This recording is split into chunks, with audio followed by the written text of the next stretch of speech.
Hey, what's up, my coinaholics? Sean here with BlueRidgeSilverhound. Hope you guys are having a great holiday week. Again, Pocket Change Market Report. This is the midweek edition. Things are getting pretty crazy here, right? I had mentioned that that the coin market generally slows down right around this time, and judging from what I'm seeing on eBay, especially, we're going to use eBay as the model here, as we normally do with any pocket change market report. It's been anything but slow.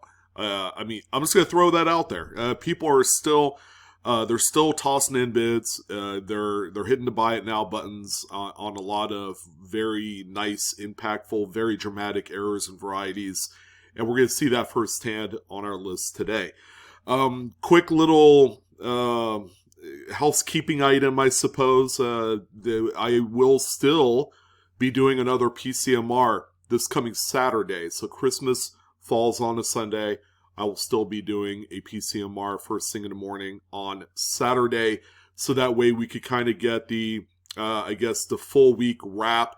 I would expect things to slow down. I mean, I still firmly believe that that's going to be the case. If it doesn't, that's going to surprise the heck out of me, and it should probably surprise the heck out of a lot of you as well. Now, I've seen a lot of things this year specifically that has bucked the trend, right? We've seen a lot of other sectors in collectibles like sports cards and comic books and video games and things like that really slow down and retrace from their highs from about a year ago. We're just not seeing that in coins. However, as we head into 2023, I think, and I'm still holding myself to this, we're going to see a little bit of a shift in things. Moderns, obviously, I feel like are going to be settling down a lot more. We'll see what the U.S. Mint cranks out in terms of quality, because, of course, bad quality and the lack of quality control thereby leads to errors and varieties, and that's generally what makes up the pocket change market report for the most part. So if there's not a whole lot going on there in 2023, we've heard that the Mint director, Miss Gibson, had stated that they are going to be tightening up this quality control that has been just missing from the last 2-3 years. That could spell a little bit of doom for 2023 errors specifically. So we'll see how that goes.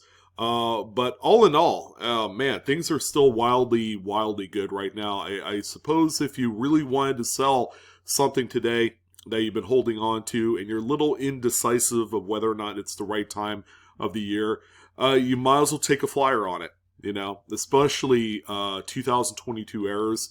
I'm beginning to see prices on those drop. We've experienced somewhere in a 20%-ish kind of drop in value on some of the most impactful errors of this year, like the Wilma Mankiller has dropped quite a bit, and that's been apparent here in the last 30 to 60 days. So just to let you guys know, if you wait too much longer, you may not get that opportunity for the free, easy, higher tendies than you would, say, if you sold it this year. All right, so if you guys are new, welcome, first and foremost.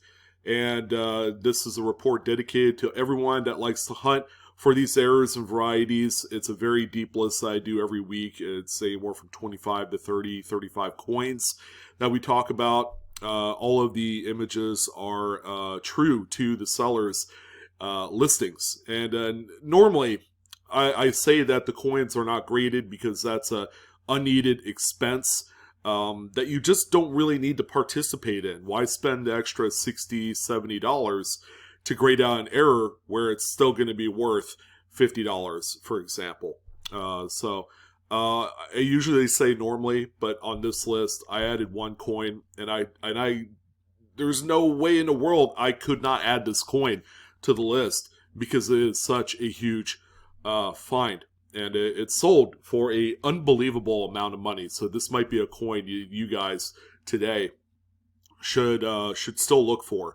And it's going to be on a denomination that you wouldn't think would be exciting, and it is. This is definitely an exciting coin. All right, so 5 minutes in, let's go ahead and jump right into it. 2021 Washington quarter. This is, of course, the crossing the Delaware reverse that we all know and love. That has been a staple in the PCMR all throughout 2022, even though it bears the date that is 1 year older.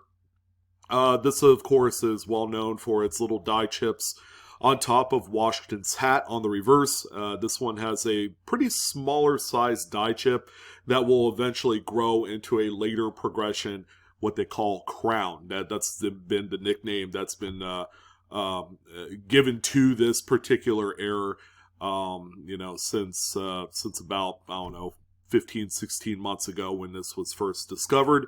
So this one right here ended up selling for $16.10. That's with 9 bids. Showing again that there are still some interest in these type of coins, and I don't foresee that changing anytime soon. So, $16 is not nothing. Definitely take the money and run. Put it into something else that's more meaningful.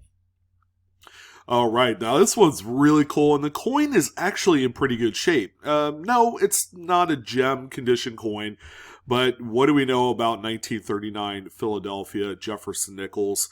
There's one really big variety that you absolutely need to pay attention to every time you come across one of these. And by the way, they were minted into oblivion. This is the one date that I would say if you're going to try and hunt it out in pocket change or going through coin rolls, oftentimes you're going to come across a 1939 compared to any other date around it. But this one right here is the doubled Monticello. It's also known as the FS 801 in the Cherry Picker's Guide. Such a beautiful, very marquee variety that you should be looking out for. I would say this is probably the biggest variety, bar none, in the Jefferson nickel series, and it's synonymous with that. This one right here, even in this condition, which I would put it right around maybe a VF condition coin. It's not terrible, but still, it's a very nice problem-free example. This one sold for $86.80. Well done. All right, this is actually a pretty cool coin here. It's an off-center struck Jefferson nickel. We're pretty close to getting about all the information you need on this coin. The date, we're still really on the fence here of what it is. It's a 19-something 1. Okay, the last digit is a 1. It's a Philadelphia, what appears to be a Philadelphia minted coin. So if we think about it, it could be a 1981, could be a 1991, 1971. They didn't have actual P mint marks on there. So, I guess we could kind of leave it to the imagination. It could be a 2001, 2001 nickels, especially off-center strikes and broad strikes were still a thing. So pretty cool coin right here. Nice example if you just wanted to add one to your collection. This one ended up selling for $23.99. The next one that we have here, pictures aren't all that hot, but that's okay. This one gets the word across just fine. 1972 D Washington quarter exhibits a couple very shallow rim clips. They're almost directly across from each other on this coin, but again, this is quite minor in retrospect. Something that I'm sure a lot of people just toss right back because, they believe it's way too minor to even be anything. And then to the untrained eyes of a lot of folks out there that don't really collect coins, they'll look at this and say, oh yeah, this thing is damaged. It was probably scraped somewhere, some kid probably scraped it on the sidewalk because they were bored. You hear things like that on occasion, but no, this is a legitimate 2X clip. This one ended up selling for $18.75. Not too bad. Again, if it were me, I don't have a need for coins like this in my collection because it's way too minor for me to just keep. I have plenty enough of clips, 1, 2, and 3 clips on coins. If I found this, I probably would just sell it because it's a pretty good, nice little pocket of money that you could end up realizing here. The next one that we have here, this is a really fantastic Brian Rybar piece. And he sells quite a bit of varieties. And he had quite a few of them here in the last day or two. We're going to talk about a few of them, including this good old boy here, 1969D. Lincoln Memorial. Folks love looking for the floating roof or the missing initials on this one. And I'm telling you guys, there's a lot more to this coin than meets the eye. Specifically a repunched mint mark, which is on this one. This is actually RPM number 2. You can see the secondary Denver mint mark punched eastward of the primary mint mark. Brian also does a stand-up job with these arrows, help illustrating exactly what you're looking for. This one ended up selling for $21.51, ladies and gentlemen. And it's definitely a coin that you guys should, be on the lookout for. No doubt about it. The next one that we have here is the 1953D, also from Brian as well. Another great RPM. This is RPM number 10 this time. It features a rather shallow southern punched Denver mint mark. More appropriately, probably south and slightly east on this one. This one right here, the coin has to be very clean for you to even notice what it is. This one ended up selling for $17.11.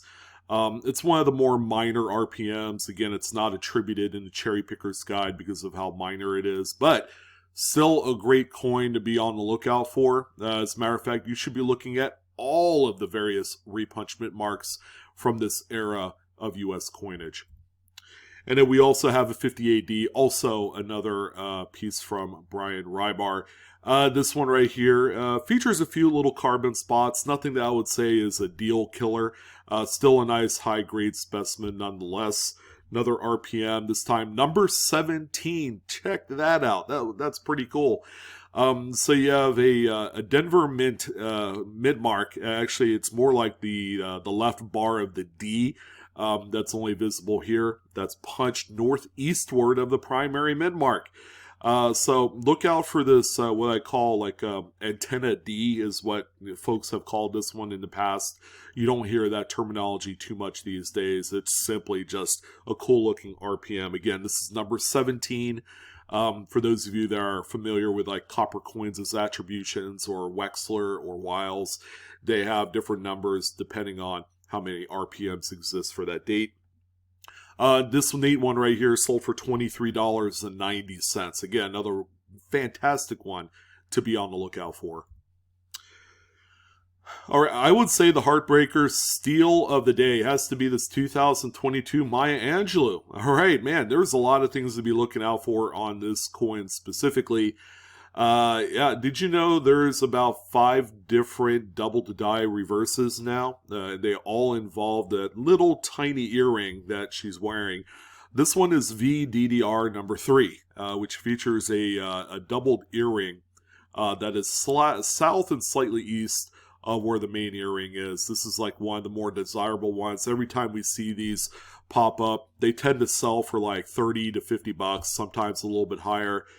But this one sold overnight, an overnight sale. And I'm telling you guys, do not sell and list your items if you know they're going to end in the middle of the night. That's bad juju. Nobody's really up at that hour. And it turned out to be a steal at $4.50 is what this one sold for with 3 bids. Again, I'm going to say it. I wish I was around to bid on this and own it, because the coin is really in great shape. It's still, I would say, mint state, albeit it does show just a hair of circulation wear on there, but nothing too crazy. Again, any other time of the day, this would be a $30 to $60 coin. So, pretty good catch. Really nice cherry pick. Oh, pretty neat here. How about a good old silver certificate? 1935 series $1 silver cert. Features a couple of really nice what they call gutter folds. These are, of course, wrinkles in the sheet that were printed over, thereby leaving a very, very dramatic looking gutter. Sometimes they're accordioned out if there's a ton of various gutter folds. Normally we only see one gutter fold on a note. This one has, it looks like 3 of them. Even though they're skinny, they're quite dramatic when you have a number of them on one note. This one right here, not in the best of shape. It's been through many hands. It's been in many cash registers. So back then, people didn't care about these. Now, as collectors of this new world, we do care about these. This one ended up selling for $35.39 with 21 bids. Very nice, very active note here, and yeah, great to see this one. All right, so we did have another Washington crossing the Delaware quarter. Of course, this is a Philadelphia, but for those of you on the West Coast, these are also being found on Denver's. Maybe not specifically to the size of the full crown die chip like you see on this one. There are little chips that you can find on Denver minted examples of this very quarter that you guys need to be on the lookout for. This one right here, still a great sale, even though it has a bunch of fingerprints on the obverse. This one sold for $75.60. Very nice coin, very well done, and again, another reliable secondary market beast. All right, well, if you're looking to move bulk older Jefferson nickels, I'm happy to say that there is a solution, and it involves in selling it in bulk, like this person did here, who has a 100-piece lot, all right, which is, what, 2.5 rolls, it was what it comes out to, of 1940 to 1949 Jefferson nickels, but without the silver wartimes. So there's no wartime silver nickels here. This is just 1 decade of just good old, like, I found these out of bank rolls over the years. Lot of 100, face value wise, that's what, $5, $5 face value. This one right here ended up selling for $15 by the time you factor in fees and shipping. You probably make $5, profit. So again, you're not going to get rich, but if you wanted to sell them and give it to the hands of another collector, that's another way to go. Or just deposit them if you don't feel like messing around with the effort of selling this and only making a few dollars. I understand, but this is another solution, another way that you can move a lot of much older nickels, and it worked out for this seller. Oh boy, man, now this thing is quite nice. It does have a few scratches on the back, but it's like, I'm not going to dock too many points. It's not a coin I would grade anyways, because most errors don't need to be graded. 1920 Lincoln wheat cent broad strike error, so the actual collar that holds the coin in place during the striking process was not there. So the metal flow ends up going outwards upon that striking process, kind of like pushing your thumb through a ball of Play-Doh. All of that stuff goes outwards. Same way with coins as well. Really nice sized example, probably close to the size of a standard size nickel. That's how big these things get. This one sold for $60. So pretty nice, a date that you don't encounter too often, even with the scratches. This is going to end up going into a date set. Well, this is a clean looking note. Not too bad considering it's a 1969 series note, but check out that serial number, guys. That's a fancy, all right. They call it a radar or a palindrome. People refer to them as both. So we have 8029-9208. So the first 4 numbers reads backwards after the 4th number. Someone had asked me, is it really worth pulling these out? Yes. Now, even though this is a much older note, you're going to find that even on the newer notes, with the same serial number, you're going to be able to sell that for as much as this one sold for. Now, granted, this particular example is in such nice shape. You would have to find another newer note, like a 2017 A series, in equivalent type of condition to realize the amount of money. This one ended up selling for $23.45 which in its own right is a fancy, right? It's a ladder, 2, 3, 4, 5. Pretty neat there. 7 bids is what it took to take this one home. And again, here's a little bit of a back image. It looks like maybe a little rust spot or something right here. Not really sure what that is. Overall, very clean example. And then we also have this one here, a 1999 issue this time, with 7 sixes. Sixes, by the way, are probably the least collected number because of its close ties to a certain devilish kind of, whatever. But that's 3 sixes, right? But, it's still a fancy. It's not 7 in a row, it's 7 of a kind is what they call this, because you have that 8 that interrupts the entire line there. So what are we looking at on this? By the way, there's a back image. Notes in pretty nice shape. You have a few crinkles there in the middle indicating that this was probably folded or something at one point. This one sold for $42.80. That's with 20 bids. Keep in mind, if this one had, say, 7 sevens or 7 ones or 7 eights, we're going to be talking a completely different amount of value with those particular numbers, because they're more luckier, they're more liquid in the market, they're more collected, especially for folks in the East, if you guys know what I mean. But overall, just a really cool fancy serial number. Always look at the serial numbers. You never know what you're going to find. Well, it was bound to happen. We have yet again another Wounded Eagle 2000p Sacagawea dollar. This one is not the most spontaneously great looking example, but hey, you gotta take the lows with the highs here. Surprisingly, this one actually did sell for a probably overachieving amount of money. Yeah, those are arrows, in case you were wondering, and not pickaxes.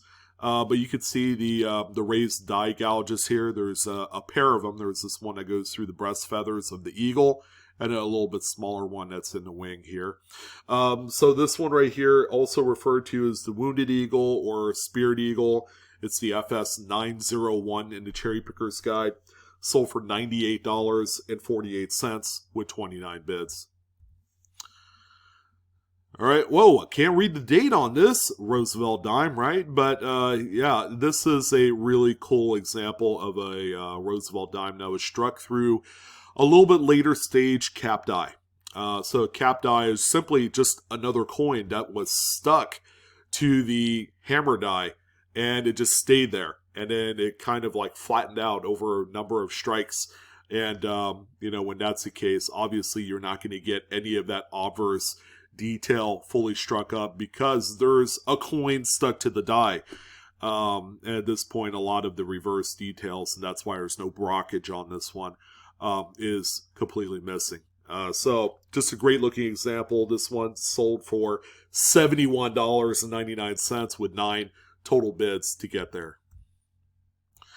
A little bit out of focus. I actually had to blow up the images for this one, but that is indeed a 1943p silver wartime nickel.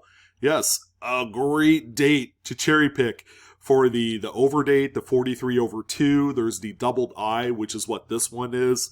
And then there's a myriad of different RPMs to be on the lookout for in case you need a little refresher. See that second I right there? This coin is also in the Cherry Picker's Guide. I'd like to duly note that the coin is not in the most tip-top of shape. However, finding the variety is the most important aspect of this date. This one sold for, get this, $159.99. Talk about hitting a nice little, I wouldn't say it's a home run, but probably more like a 2-run double. Get it? Double. Yeah, that's what happens when we're in the holiday mode here. I get a little bit way too excited, and the dad jokes just continue to come out. But yeah, a really cool example, $160. I would say is a very fair rate for this coin in this condition, which I would put at around XF. We're not going to get carried away with a grade here, but grade still does matter, even for varieties and errors. All right, so yeah, this is another Brian Rybar piece. The photography is unmistakable. Another wartime nickel, 1943D. This is actually a great example of an RPM on this date or repunchment mark. You can see the secondary Denver mint mark is punched southward on this one. Great arrow images, by the way, for this. This is actually in the Cherry Picker's Guide. I forgot it was. FS501. This one sold for $42.16. We also have a nice, pleasing little lot of 3 off-center struck Lincoln cents. Not the most pristine looking coins, but again, is this an opportunity to pick these up and then resell them? Not so fast. Probably not on this one. However, if you're looking for a consecutive 99, 2000, and 2001 coin lot with full dates, this might be for you. This one ended up selling for $36.99 with 19 bids. Again, all the opportunity to make money on this lot is out the window. It's maxed out here. Well, here we are. We've come to the point of the video where my jaw is going to hit the floor, bounce off, probably off a wall or something like that. This is a Jefferson nickel, but you guys see what I'm seeing? This is an insanely strong clash dice. So strong, as a matter of fact, that you could see the Bayes Monticello right on Jefferson's face. And it even goes through the eyeballs, for crying out loud, and into the fields. But also, you can see Jefferson's clashing on that reverse as well. You can see the eyes popping out above the steps of Monticello. This thing is insane, and this was actually our graded coin of the week that I normally don't talk about. I don't like talking about graded coins, but because this one was in a graded older, I had to mention it. I mean, the money that this thing sold for is off the charts. Here's an upside down picture of the reverse. Actually, it's right side up, but you could see Jefferson's eyes popping out there on the clashing. Crazy as it seems, the seller only put a reverse image of the slab, which was graded by NGC, by the way. It's a Mint State 67 with full steps, in case you guys are wondering, but, well, such a huge coin. I'm wondering if this is the kind of coin that you could sell raw and still attain nearly as much as what this one sold for, which, by the way, is $768 with 17 bids. I'm kind of thinking that grading this one was a good idea. Because I don't know why I seem to think that this would be like a $200 to $300 coin raw.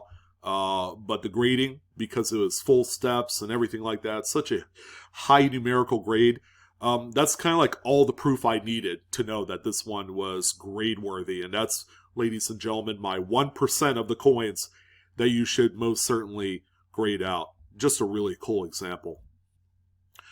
So how often do you get to see candy half dollars that are struck off center by about 95%?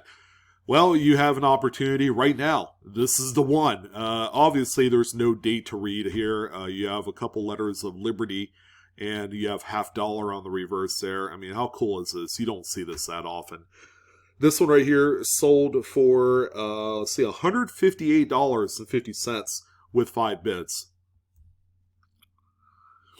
And here you go. Here's the Wilma Mankiller. Now, I will say, because earlier in this program, I had mentioned that these coins have been kind of correcting.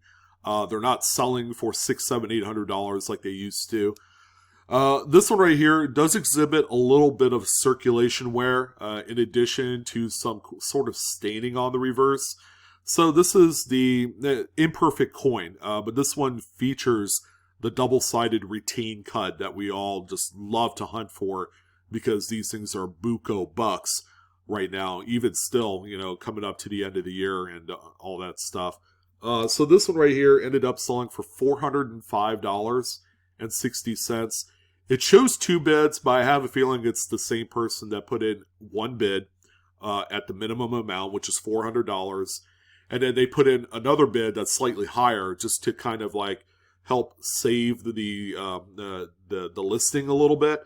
So that way they don't get outbid, right? Because someone could put in $401 and then win the coin, especially if you're not there to do a secondary bid.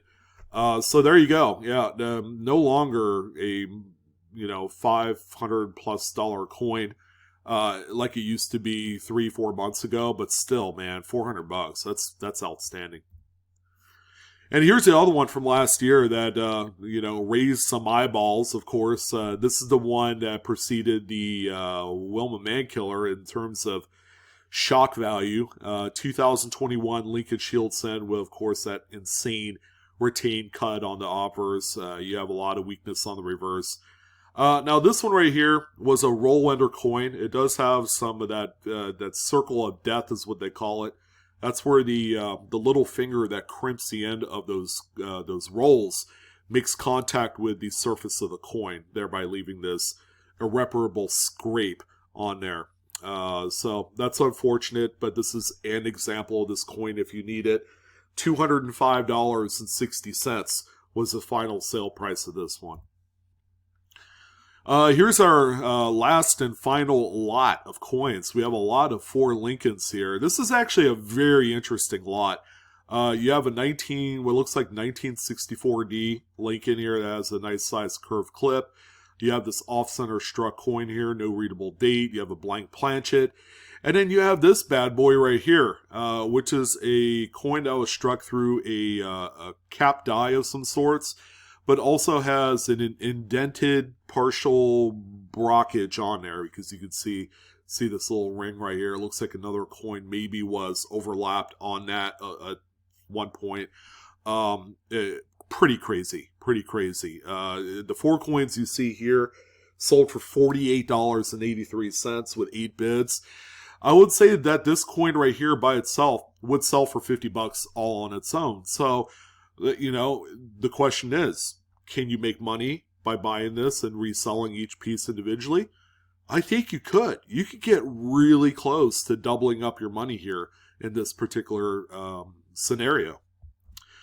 The last 2 pieces for this edition of the PCMR features a damaged, which is unfortunate, but very wild, 1958 $10 bill. This bad boy has seen a lot of things happening during its life.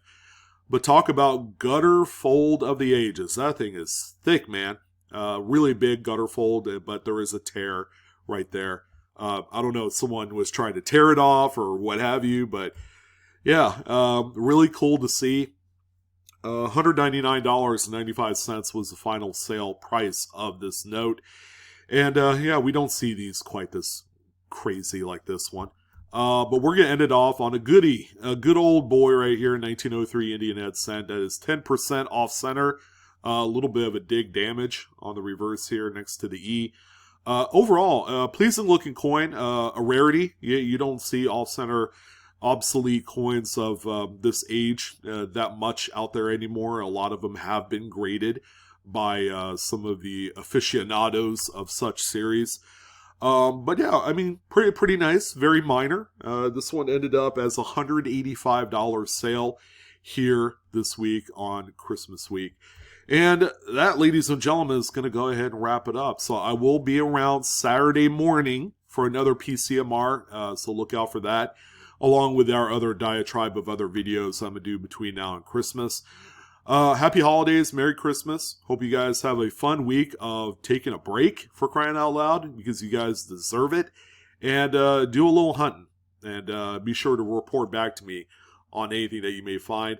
We will not be on the live coin Q&A live stream on Monday. We're taking that Monday off, and then we'll be back the following subsequent Monday. That's it. You guys take care. Have a fun week. I will see you guys on Saturday. And that'll do, sir. Take care.